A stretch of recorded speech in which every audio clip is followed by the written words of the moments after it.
السلام عليكم ورحمة الله وبركاته. وأنا سلام أصحاب تقاليقة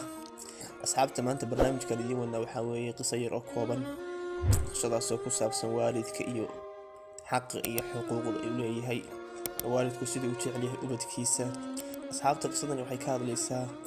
هو يقدر شويل أي آدو تعلي نفتي ذاك تعلي ويلك كليا إلى شيء أها وهلك كليا أي هيستي أها هو يدا ويلك هذا شيء indhaheeda il ka mid ah ayay lahayd maamadaas waxaa dhacday wiilka yar ayaa waxa uu dhigan jiray iskoolka uu wiilka yar dhigto waxa ka shaqeyn jirtay hooyadiis wiilka yar waxa uu ka dhooman jiray hooyadiis oo badanaa inay asxaabtiisa iyo ardayda iskoolka ku arkaan hooyadii maamadan meesha ka shaqeysaan dana ishara inay ku caayaan buu ka biqi jiray inay ku dhibaan buu ka biqi jiray soo hooyadiisa ga qarqarinayo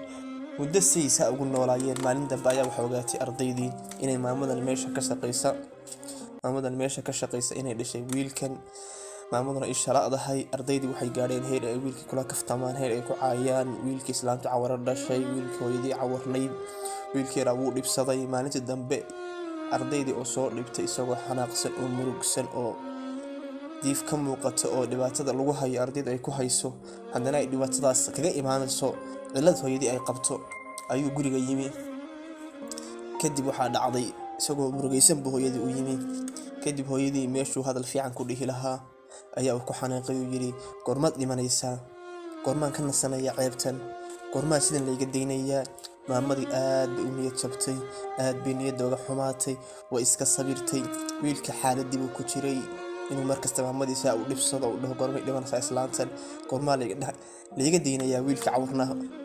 islaanta cawarnayd wiilkeedu weeye alaay kulli xal noloshiisa haysa ugu jirtay noloshu way iska soconaysaa istaagi mayso ayaa waxaa dhacday wiilka inuu weynaado inuu meeshii ka tago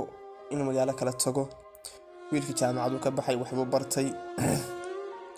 waxaa la yiraahdo magaalo kale u tagay xaas buu yeeshay caruur buu yeeshay hooyadiisna wuxuu kaga yimid tuuladii ay ku noolaayeen muddo kadib maamadii way soo safartay waxay timi magaaladii waxayna u timi wiilkii iyo caruurtii ayadoo ahayd maamadii markay timi ayaa ciyaalka waxay arkeen ayadooda cawaran ciyaalkii ay islaantii bay ka cabsadeen islaantii bay ku ciyaareen islaantii bay ka mujaamilaysteen markii dambe wiilkii intuu xanaaqay hooyadii guriga ka saaray oo yiri ciyaalka iyaga ka sasaya markay dhaaf iga tag waxaa dhacday wiilkii mar dambe in fariin loo soo diro tuuladoodii uu tago markuu tuuladii tagay wuxuu ogaaday in ay hooyadii dhimatay meeshii la rabay inuu ka murgo dhimashadii hooyadii inuu ka naxo ayaa wax dareen ah oo u siiyay ma aysan lahayn si caadi ah sida qof caadi ah adduunka ka dhintay kale ayuu ahaa marka dariska hooyadii ama guriga deganaayeen dariska u dhawaa mid kamid ah ayay hooyadii fariin ugu dhiibtay ay ku tiri wiilkaygu markuu yimaado fariintaasi dariska ayaa u yimid oo ku yiri hooyada fariintan igu ka dhiibtay fariintii warqad bay ahayd warqadii markuu furay waxaa ka soo baxday wax cajiib ah wax wiilku uu la yaabi doono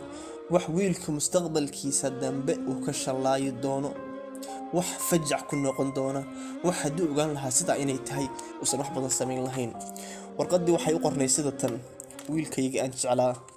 wiilkayga nolosheeda aan ka jeclaa indhahayga nuurkeesii wiilkaygii farxadeedii ayaa tahay nolosha qofka kaliya uu heshanayo waa adiga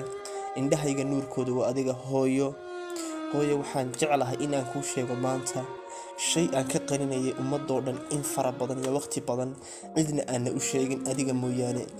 hooyo waxaa dhacday shilkii uu aabbaha ku dhintay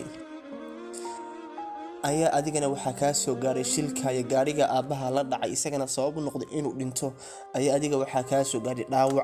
dhaawacaas oo sababay labadaada indhood mid ka mid ah inaad beesho kadib hooyo waxaan u adkaysan waayay inay wiilkayga marka uu koro marka uu bulshada dhex galo inay dhalinyarta la midka ah caruurta la jiilka ah inay dhibsadaan ama ay ku caayaan ama ay ku dhaliilaan isha uu leeyahay anoo ka cararaya wiilkayga inuusan dhib soo marin anoo ku dadaalaya farxadda wiilkayga ayaa waxaan sameeyay hooyo macaan labadeeda indhood mid ka mid ah ayaan adiga kuu saaray isha iga maqana hooyo waxaan ku faraxsanahay maanta isha inaad adigu maanta ku arkaysid wax farxad weyn bay ii tahay indhahayga ilkamida inay adiga kugu jirta maama macaan sheekadan adiga un baan maama kuu sheegay cid kale oo adduunka ku nool hore uma maqal adiga mooyaane. wiilkii wuu ooyey. waa waqti xeeriya fandhaal ay kala dhaceen. waxa uu dareemay isha uu ku caayayo hooyadii in ay tahay isha isaga ku jirta. waxaa layna ka baahan yahay walaalaha islaamka ah, gaar ahaan dhalinyartu, inay waalidkood ilaaliyaan. waalidku waa muraayadda keliya aynu isku fiirin inaynu haysano. in kastaad leedahay, dhib kastaad leedahay, xumaan kastaad leedahay, cidda kugu jecel waalidkaa weeye, cidda kaa ilaalinaysa waalidkaa weeye, ciddaad farxad u tahay waalidkaa weeye, cidda markaad xanuunsato ku danqanaysa waalidkaa weeye. allah subxaanahu watacaalana wuxuu leeyahay waqadaa rabbuka anlaa tacbuduu ilaa iyaah wabilwaalidayni ixsaana. heer la gaadhsiiyey in laga cadhaysiiya ma allah subxaanahu watacaala wuxuu leeyahay walaa taqul lahumaa uffin. hadda waa waxa ugu yar ee qof la dhihi karo. marka walaalayaal, nafteedii idinka waxaan idin leeyahay waalidkeena aynu adeecno. assalaamu calaykum.